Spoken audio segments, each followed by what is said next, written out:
Hi, welcome back to Colors in the Void, and today we're going to be finalizing Phish's fall 1995 tour and holiday run.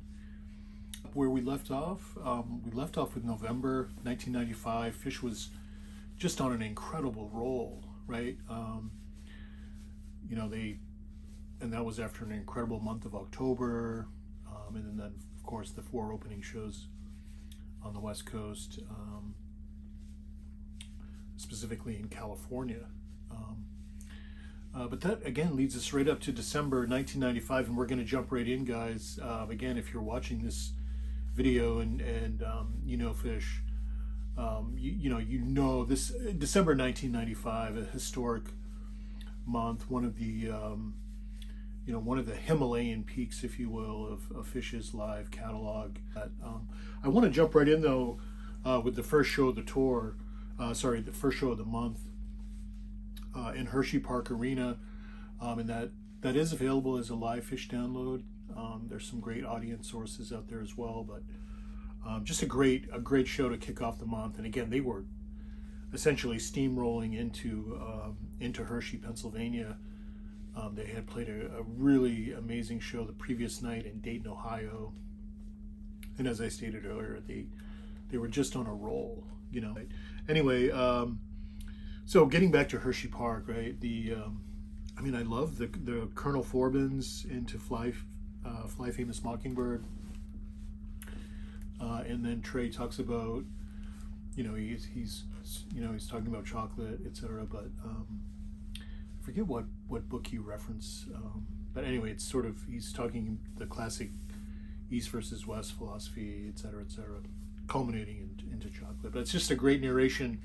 And so the second Colonel Forbins of the tour, the first one was in Portland, Oregon, back on the 5th of October. But both are great. Just this one kicking off the holiday. December is sort of the holiday, kicking off the holidays.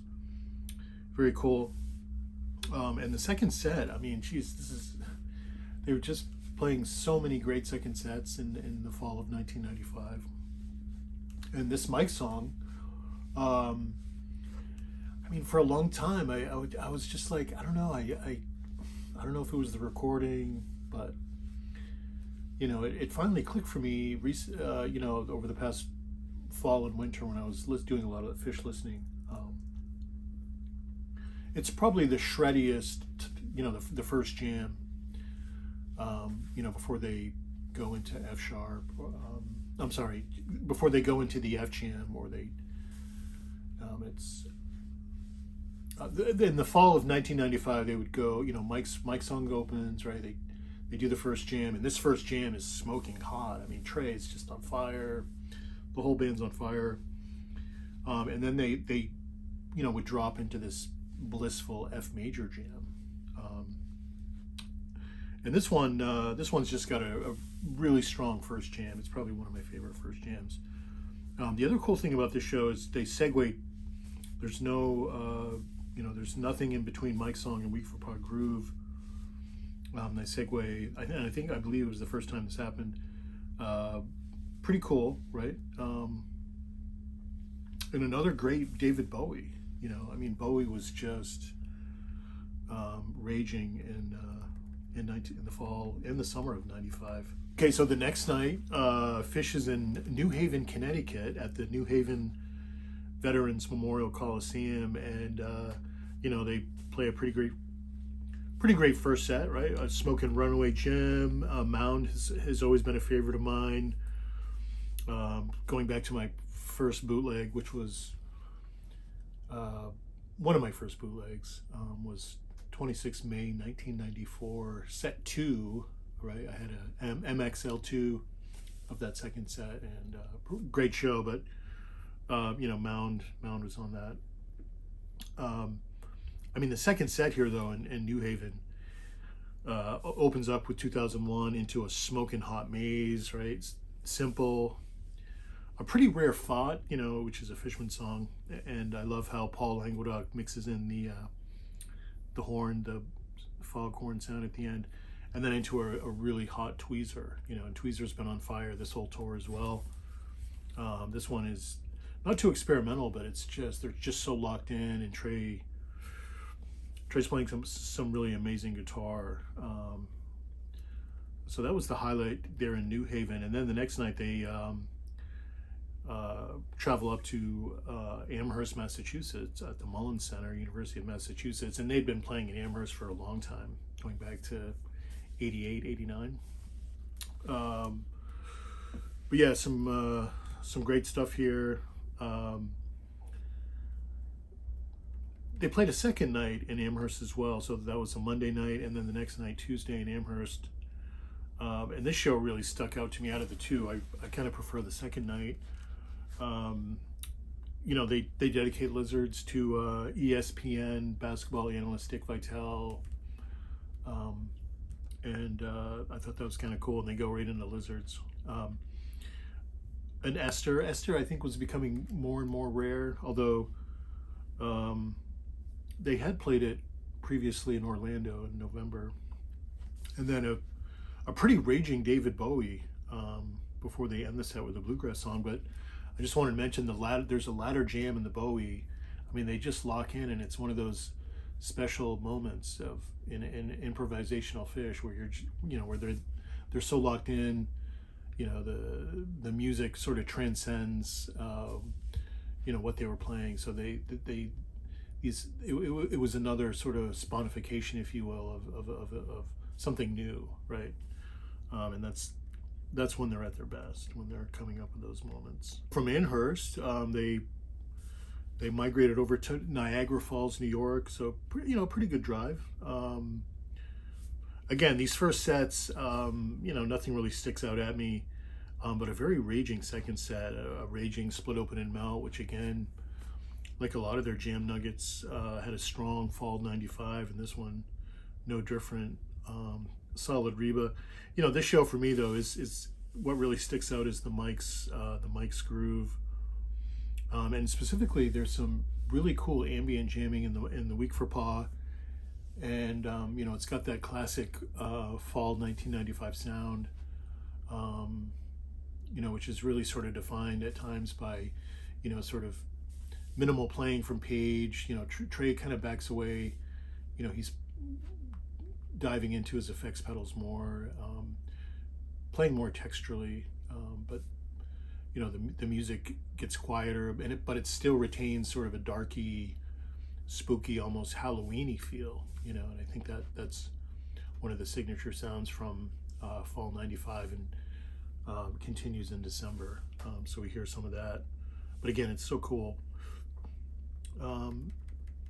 And so from Niagara, they go to Cleveland, Ohio. The Tweezer really stuck out to me there, and specifically there's some music very experimental before they segue into Kong that I thought was great. And then a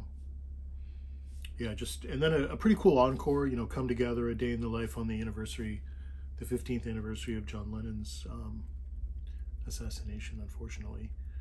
And then from there they travel back east to Albany, New York, for a really raging show at the Knickerbocker.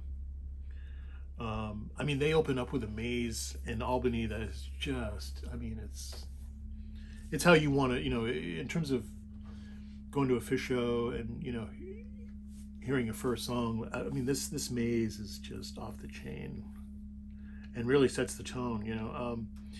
There's a really long, I guess, music is so subjective, and this You Enjoy Myself gets a lot of hype, but I listen to it, and there's better versions out there. You know what I mean? I know I'm going to get some flack for that, but it is what it is, right? But anyway, strong show there in Albany, which brings us to Monday, December 11th, 1995, which was my first Phish show. I've been listening to Phish for over 2 years, and had already missed a lot of local shows. I missed them playing at the Old Orchard Ballpark in '94 because I was in Oregon that summer, and then I missed their Bangor, Maine, 2nd November '94 show. just because I was a doofus, basically. So that was definitely on my, probably at the very top of my regrettable missing Phish show moments, was not going to the Bangor show, just because it, I'd later heard it on bootleg like a few weeks after, and was just blown away, and that show really cemented my love for Phish, the November 2nd, 1994 show, especially the second set. I mean, that the Tweezers on a live one, guys, but that whole second set is just from beginning to end, including the encore, Foreplay Long Time. I mean, it's them really at another peak. In fall '94, they were peaking hard, just like they were this tour. So it's interesting to think about. Like they, and some people would argue, even going back to July and certainly August of 1993 was another peak. Like they were, at this point in their career, they were just building peak after peak. They would peak really high, and that's why I like to call this period the Himalaya, right, of Phish, because there were so many peaks and they were so close together, right? Like August '93, fall '94 is just sort of building off that, and then fall '95. These are again Himalayan type peaks. So anyway, getting back to my first show in Portland. It was kind of an interesting show. I went with my friend Debbie. She turned me on to Phish. Her and I, used to hang out and listen to music a lot, and she had a bootleg of their December 30th, 1993 show from Portland. So, they open with David Bowie, and they're teasing Aerosmith's Dream On, and I mean, I was blown away. I was immediately smitten. Not as smitten though as the Bangor show. Like the Bangor show really was just something else. So anyway, that she got me into Phish. So I went with her, another friend, and one of my buddies, and so we drove down in her old Volvo down 95 from our campus, and went out to eat and reveled. And the tough thing for me though was I had a final that afternoon, right? So this was during finals. Stayed up all night the night before, so I hadn't slept in over, I was, my gas tank was low just from that, so it was not a good experience really going into a show not having slept. But anyway, the things that really stuck out to me though in person at this Portland show, I remember Stash had this sort of mystical quality, and especially at the beginning, the first 2-3 minutes before they go atonal, there's sort of this mystical quality about it, and that really stuck out, and it's still, like, when I listen to it on tape, it's still pretty cool. I do remember the the llama dog sequence, and I remember at that point, I was playing guitar, learning music, and really was in my Trey is God phase, right? Like a lot of young guitar players probably were on the East Coast or all over, right? So going into the show, obviously I was expecting to see Trey and look at Trey, but I mean, I was looking at Fishman a lot too. Like, man, this guy is amazing. Like the way he, it's like you just can't help watch Fishman. He's such a machine, and in such a good way. And I felt like during that llama, he really stuck out. Like it was just mind blowing how good he was. So, then they do the Doglog thing, which was cool, right? I mean, I've always loved Doglog, and they always seem to play it in Maine. They played it at the Went, and I believe they played it at the It as well.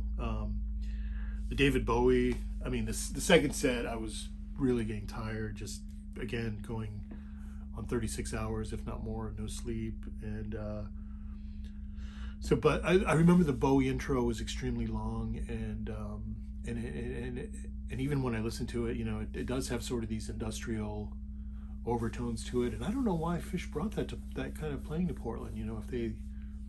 If they had been hanging out down by the water, maybe in part of the more industrial parts of Portland, but I don't think of Portland as necessarily in a super industrial town.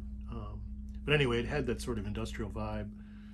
Um, and then Warren Haynes came out, and again, things get kind of blurry for me after that because I was just happy to get back in the car, and I fell asleep on the way home. And, so the next night in Providence, Rhode Island, again, Phish is Riding High. The big jam and song that stands out for me is the Down with Disease. And I used to, it's interesting, even as a listener, a fan, you focus on parts of the music that you really like, right? So for example, this Down with Disease is 30 minutes long, and very experimental. And there's like a middle funk section that I used to sort of always listen to, and I thought the rest was not as good. But I've been listening to audience recordings and really trying to find some of the best sources out there. I'll download every source and then cherry pick the best source, right? So I find my best source, and when I listen, I'm listening. So I listen to the whole version, right? The whole version of Down with Disease. There's a jam. I think it's towards the latter half, but they go into double time, and it's just so powerful, right? And it's crazy, and it kind of reminded me of the first Carini that they played in Amsterdam. That it was just so high energy, and it felt like they were, just racing, running down, the highway, or on a runaway horse. It just has this sort of propulsion, and there is that in this Providence Down with Disease, so it's pretty cool. Moving on to the next show, which immortalized on Live Phish 1, the next show in Binghamton, New York, at Broome County. A pretty solid show. Again, these first sets, they definitely have strong moments, but the second sets really is where the magic happens. I love. I'm not gonna lie, it took me a while to get into the show when it first came out on the Live Phish. I'm like, why did they choose this show, right? But in the context of this tour and this year, it was a great pick. They could have picked almost any show in the month of December. I thought this is a great pick, and specifically the Halley's Comet, right? It's like one of the first jammed out versions, and a cool segue into NICU, and that NICU is jammed out as well, and two great back-to-back jams. Whenever you see an NICU in the second set, it's always in the middle of a really strong show, like 7/13/94, 10/6/95, right? We heard that earlier, back in October. The Went, they played the NICU in the second set. 10/30/98, that was another jammed out NICU. There was an NICU at the IT on 8/2/03 in that second set. So these NICUs in the second set are always sort of symbolic of Phish playing usually their best music, basically. Really hot show there. And then the next night in Philadelphia, this for me, this was a fun show as well. Especially when Trey, they play a pretty good version of Ha Ha Ha, and then Trey talks about the first time he saw Jethro Tull at the Spectrum, and he's happy to be there. It's their first show, right? It's their first show at the Spectrum, and it's interesting. It's like, in the summer of '95, they were playing places like Deer Creek for the first time. They were still growing into larger venues, whereas in '94 they were playing, they would play a larger room every once in a while. Obviously they played Madison Square Garden and Boston Garden, but they were also playing a lot of smaller theaters, right? And just smaller theaters. By the fall of '95, they were playing more hockey arenas, and I call this the Hockey Tour Arena. I think I mentioned that earlier on a previous video, but they were playing these mid-sized venues, right? Like the venue in Kalamazoo, Michigan, for example. These AA, AAA hockey arenas, and even Cumberland County. It's not a huge venue, but I think it's perfect for Phish. So they went from playing these small theaters to these medium-sized arenas, and places like the Spectrum, obviously the Flyers. So anyway, fun show there. You know, I want to talk a little bit about It's Ice, because they do a pretty cool It's Ice in Philadelphia, and just again going back to like Spokane, and I think there was another cool one in Fort Worth, somewhere down there in Texas, and this one in Philadelphia, you know, it gets, you know, kind of ambient trippy, and at one point, and I don't know if it's Mike or who's sort of singing, right? But it sounds like Primus, you know, it sounds like Primus music in '94 and '95. So I thought that was kind of interesting. Again, another very cool Bowie in that show, and another cool Jen. And they do another rotation jam there as well, the second one after the one in Hampton. And then they round out the tour in Lake Placid, New York, 2 shows in there. You know, I think obviously it was a long tour for them, you know, and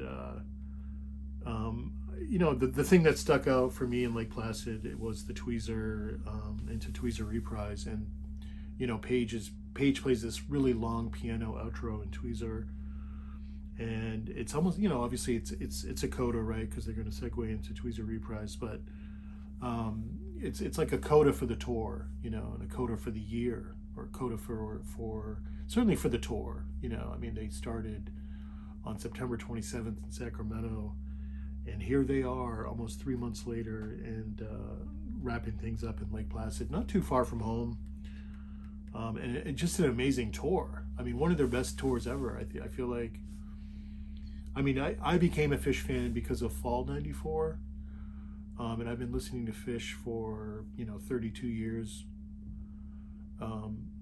And I can say unequivocally now that Fall '95 has surpassed Fall '94 in my ranking in terms of my favorite tours. You know, and I'll just give you a quick breakdown. You know, my favorite tours include, you know, summer 2000. Summer 2003.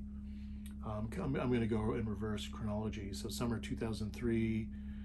I mean, I love Fall '98 because I feel like they, you know, they were obviously not playing as much funk, and they were doing more ambient jams, and then sort of fusing the two and getting into more house, sort of a foreshadow of what they would do in '99 and 2000. So I like that. The Fall '98. We'll get into that later. That's always a great one. But yeah, let's bring it back into '95. I do digress. Sorry about that. Okay, so they you know, they have 10, 11 days off, and then they do their holiday run. 2 shows at the Worcester Centrum, and then 2 at the Madison Square Garden. And I didn't really know much about this Centrum run, if you will, until I think it's Shapiro, Kevin Shapiro, until Shapiro released Live Bait 1, and he included the Tweezer, which is amazing. You know, and there's a section where I don't know, maybe it's Trey. He's kind of, you know, he sounds happy, and he's sort of la la la along with the music, and then it's sort of, everything sort of opens up, right? And then it's Mike and Page is on a synth. Mike's playing some cool bass. It's really cool. And then Trey gets back into it, and they go into a really nice peak jam, if you will. But it's a great version. And so the next night, the 29th of December, which, you know, going back to what I said earlier, I mean, can you imagine if they chose this to represent Live Phish 1? I mean, this is just so amazing, right? And I'm going to jump right to the second set, and I'm going to jump right to the real me in another monster bathtub jam from this tour. I mean, this real me is, man, it's so good. And you know, they played a pretty straightforward version in Chicago, right, when they did the Quadrophenia set. But here, I mean, they funk it out. They really take it out. You know, you get a sense of, I mean, this is different, and we've talked about this previously, but this is different from the Cal funk of '97. This is like, I don't know what kind of funk you'd call this, but it's really, really good. You know, this is like their spooky fall '90, you know, speed funk, whatever. I don't know. It's a different beast, but it's really good. I mean, it's it's right up there with the best cow funk. I feel like, you know, it's really good. So definitely check that out. You know, like the music leading into The Real Me, and then there's a, you know, a lengthy funk jam after. I mean, it just doesn't get any better than that, right? And then so the next night, it's Saturday night, and December 30th, 1995, they're at the Garden. And pretty cool 2001. You know, I like that version. Another cool It's Ice with Kong in the middle. You know, a great Harry Hood early in the second set. You know, they play AC/DC Bag in the second set, and it's, you know, it's not, you know, they don't jam it out or anything, but it's interesting what they'll do.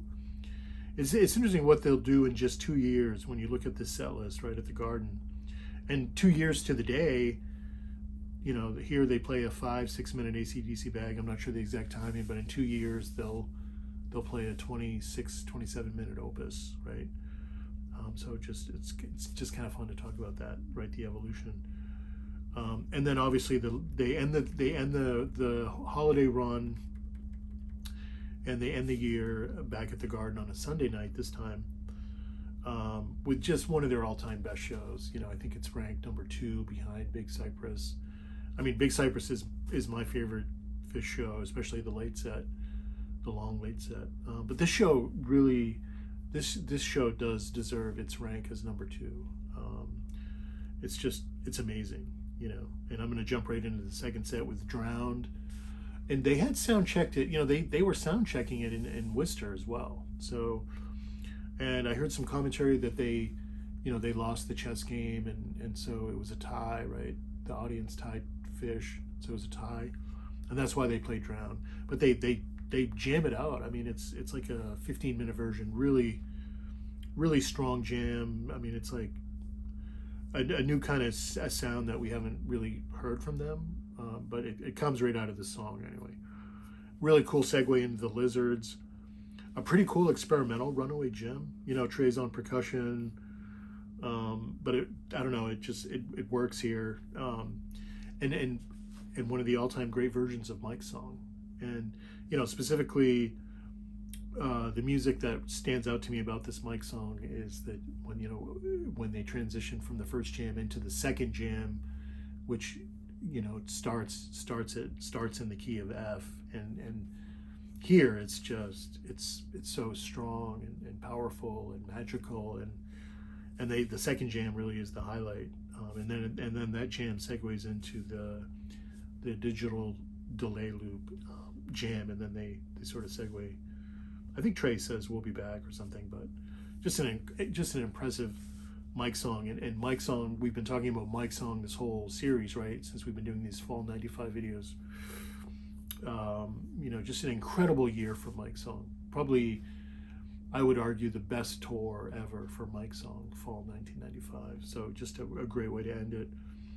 And then, you know, the Halloween, the New Year's Eve, right? The New Year's Eve shenanigans with Fishman getting shaven. I think that happened earlier, but, you know, they open up with the Outlying Sun, and this is after they do their Time Factory thing, which actually sounds pretty cool, you know, and I think visually and auditorily it must have been pretty cool. And then they go right into just an all-time best version of Weak for Pod Groove with some incredible, more sick funk jamming, and then they segue into another Quadrophenia song, Seeing Sand. I like how they brought back some of that Quadrophenia into this New Year's set. You know, I thought that was a nice. I wish they had played my favorite song from Halloween, which is I've Had Enough of Living. You know, they do it bluegrass, and Trey's rhythm guitar, he's playing so, you know, he's doing his best Pete Townsend, but really solid performance there. They also play another great version of You Enjoy Myself here, and this one's cool. It has a sort of a unique second jam as well, where it, you know, they modulate into something new, and that lasts for quite a while. But again, it's another strong version. And again, just like Mike's song at the end of set 2, You Enjoy Myself had an incredible 1995, especially in the fall. but just an incredible year for that show. Sorry, an incredible year for that song, especially this tour. So yeah, just an incredible month of Phish. December 1995 really lives up to all the hype, you know, and that's kind of a wrap for December 1995. Thanks for hanging in there with me. I know it's been a few months since we did November. I wanted to mention though in closing, you know, especially for vinyl collectors, I collect vinyl, and I have quite a few. Phish records. I know I've talked about it in the past, but they just announced that they're reissuing Phish's 12/31/1995 show again on vinyl. So I think it's sold out on the Phish website already at Dry Goods, but you might be able to find it somewhere else. And then it's being released on May 8th. So if you're not able to get a pre-order in, you should be able to find a copy at your local record store. So definitely check that out. I've ordered one myself. I'm pretty excited to have it back on wax. I mean, incredible show. It's you know, if you're a fan of Phish, obviously this is definitely one you want to have, especially if you love Phish vinyl. And I recently also received the Worcester '93 vinyl box set, and I'm just slowly going through that. You know, it's a great show, and it sounds amazing. I love the sound. I love that. I feel like they do such a great job on their live stuff, right? The live one sounds amazing on vinyl. Slip, Stitch, and Pass sounds great, you know. So they do a great job mixing. You know, I feel like I don't know. It's even their live Phish on Long Play series. I hope they continue with that as sort of a sidebar, if you will. But then again, as long as they're releasing like the Worcester box, right? They just released that. That's a full show, amazing quality. They're re-releasing Phish '95, right, which is great. At some point, I know they're going to release Big Cypress on vinyl. Please, Phish, please do. But that would be, I mean, even if let's say they just released the late set, I mean, we're looking at, I don't know, between 10 and 20 LPs. So it's going to be a big box, as it should be. Big Cypress, big box. Okay, guys, so that wraps it up. Thanks for tuning in. And yeah, so looking ahead, you know, we're at the 30th anniversary of 1996, which is one of my favorite years. You know, I can't wait till we get into fall. We will be talking about fall '96 a lot when we get into fall. It's too early now. We're just starting spring as of Saturday. So, and you know, going back, you know, Phish was in the studio. They were creating Billy Breeze in the spring of '96. I think they played one of their first shows in June, right? The summer solstice, right outside Bearsville. They played at a bar, or just a local bar, but pretty cool.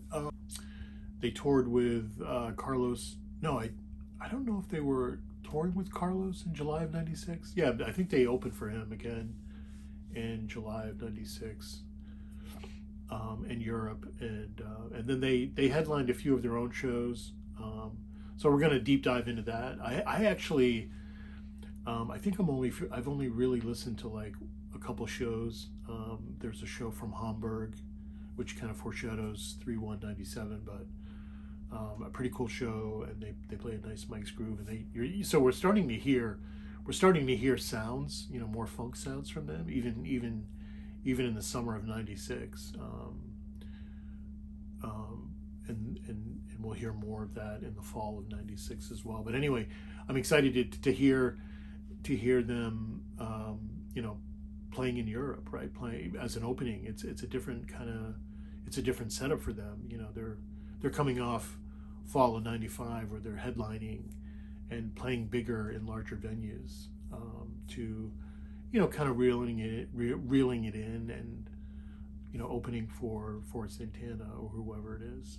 We'll talk more about it, but, you know, I like the sense of, you know, humility and humbleness that they have.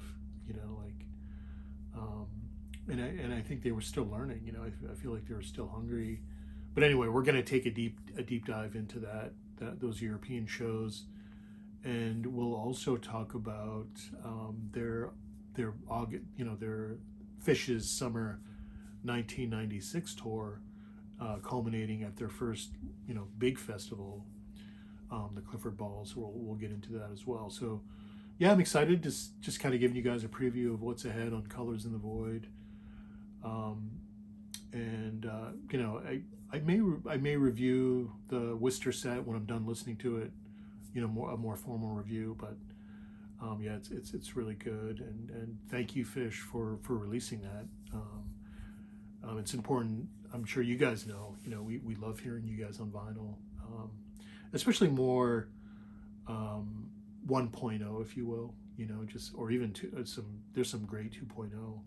1.0 and 2.0 on vinyl I could listen to forever, so thanks. All right, well, that wraps it up here, guys. Thank you so much, and please like and subscribe, and feel free to make a comment, if you want to talk about your favorite Phish jam or favorite Phish show from this tour.